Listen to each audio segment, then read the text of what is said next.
With All Elite Wrestling Fyter Fest, we make 6 mind-blowing predictions here on the Squared Circle Psychobabble. My name is Michael Valenti. Joining me is Ralph Valenti. Ralph, let's get down to it. I'm going to start off with a pretty big prediction here. I think a lot of people want to see it happen, and that is Orange Cassidy beats Chris Jericho. Yes, the story has been told ever since Double or Nothing. Chris Jericho was doing a backstage interview. Orange Cassidy just strolls in. And ever since then, there's been this feud between Chris Jericho and Orange Cassidy. We saw Chris Jericho beat down Orange Cassidy with a bag full of oranges. I think they are really building on the sympathy for Orange Cassidy, a fan favorite in the AEW community. Believe it or not, he needs a big win. And I think Jericho is the type of guy right now where I don't think he cares whether or not he wins or loses and doesn't mind putting over a guy like Orange Cassidy. I know there's going to be some people out there that might not like that, but I see it happening. Do you see it happening? I do see it happening, but I don't see it happening as, just like a clean finish. I think that there has to be some type of involvement. Orange Cassidy is going to need a little bit of help, and he's not going to get it from the best friends in this particular occasion. So going back to the Orange Cassidy feud, obviously Chris Jericho was involved with another storyline, probably the storyline that got them the most attention over the course of the last month and a half, and that would be the involvement of Mike Tyson. They were trying to pick up the old storyline from where Jericho and Tyson progressed, I guess, or started in WWE and build off that and try to get some attention, and obviously it worked. From there, Jericho proceeded to come out, call Tyson out, say that he wanted his head on a silver platter or whatever he said specifically. I think that's what he said. I don't think this is the last we're going to see of Mike Tyson. I think that Tyson is going to show up at Fyter Fest. I do think that Orange Cassidy is going to go over. I don't see him winning clean because I think that there will obviously be some type of significant damage to Chris Jericho. Probably not so much to the AEW fan base, but the more traditional professional wrestling fan who is going to look at that and say, Chris Jericho just lost to a guy who doesn't take professional wrestling seriously and all those types of things. I'm not saying I agree with that mindset, but we can probably agree that there are people of that mindset out there. So that might Jim be Cornette.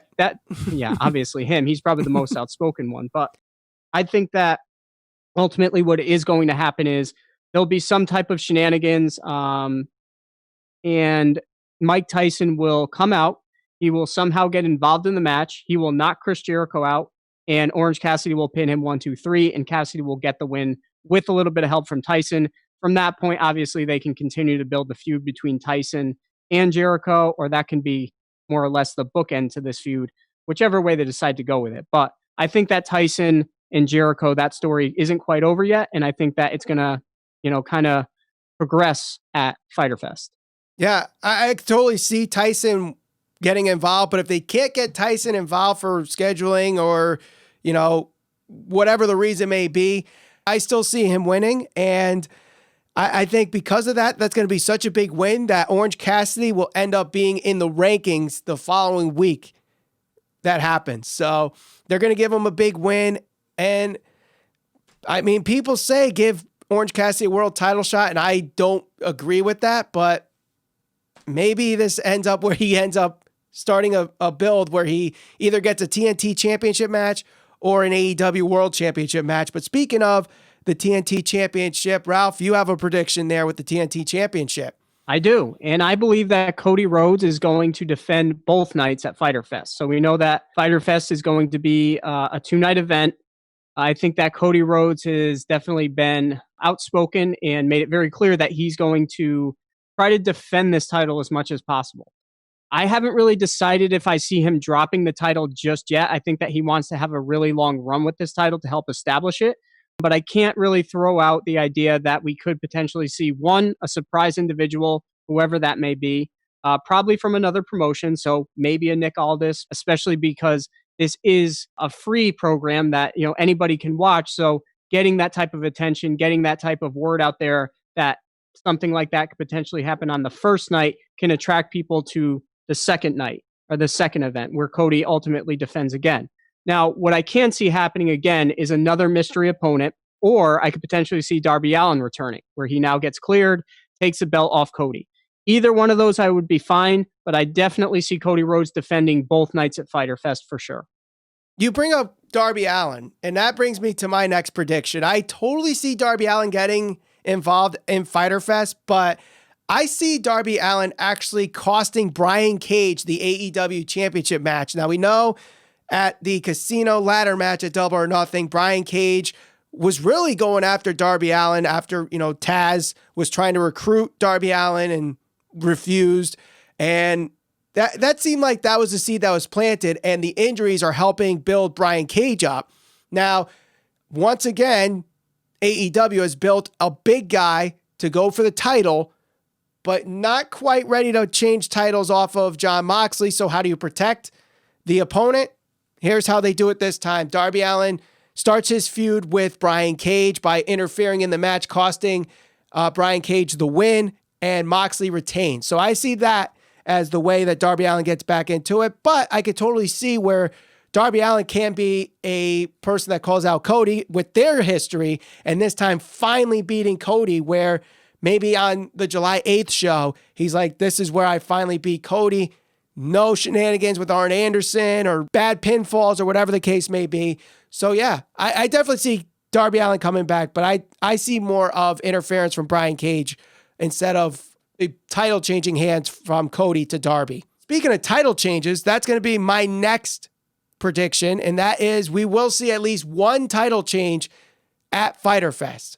I'm not sure which one. If I had to pick, I would say it's the Tag Team Championship. Yep. I don't know if it's going to be where Hangman and Kenny turn on each other or one turns on the other, but I do see a title changing, and if it's going to be any, it's probably going to be the Tag Team Championships and the Best Friends becoming the Tag Team Champions. Not a bad prediction, not a bad prediction at all. Definitely something that I think will happen. Like I said, whether that's Cody who drops the title, Hangman and Kenny, I actually do see Brian Cage winning the championship ultimately at Fyter Fest. But the one thing that I do think is going to happen is I think that we are going to see the Dark Order close the night on one of the nights and look very strong.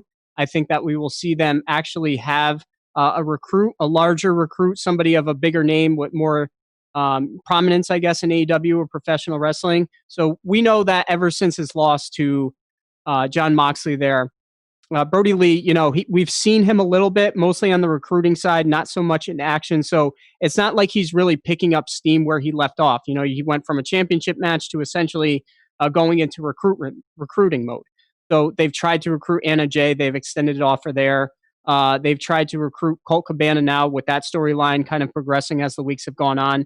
I can see that coming to fruition. I can see somebody potentially like a Lance Archer, who's been kind of in the wings, not really doing too much, joining the Dark Order. But I definitely see a situation where we have the Dark Order looking strong and closing one of the nights out, because it kind of seems like that the Dark Order and Brody Lee more specifically have kind of been put on the back burner, and they have a storyline going on. They've been progressing it, but I think they need one more thing to kind of solidify them as being this dominant faction like they've been trying to kind of push them as.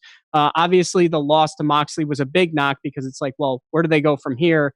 What better way than to close the night looking strong, standing tall over either Moxley or Brian Cage as the champion, coming out, beating him down, closing the night, and having a major person revealed as ultimately high-profile individual that's within the Dark Order and accepted their offer.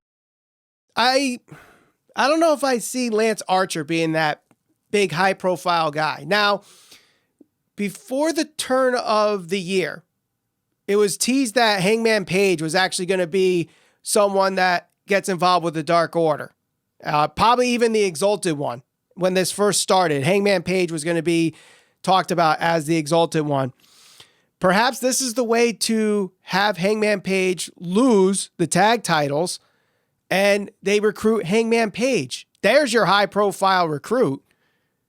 Lance Archer, I don't quite see the connection there just yet. Maybe there is something. Maybe there is a backstory there that I'm missing or they haven't told yet. So I agree that they definitely need a big reveal in the Dark Order. And I don't know if Colt Cabana is quite that guy yet. I definitely end up seeing him as a recruit.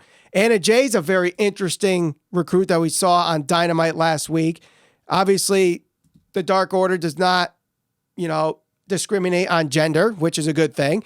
So we'll see where this goes. But I definitely like the idea of the Dark Order closing out one of the nights.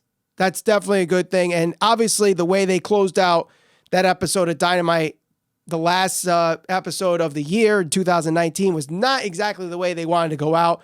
Perhaps this is a better way to help them and push the Dark Order. So we'll see how it goes. But let us know your predictions in the comments below. Don't forget to share us all over social media. We're on Facebook, Instagram, and Twitter at SCPB Podcast.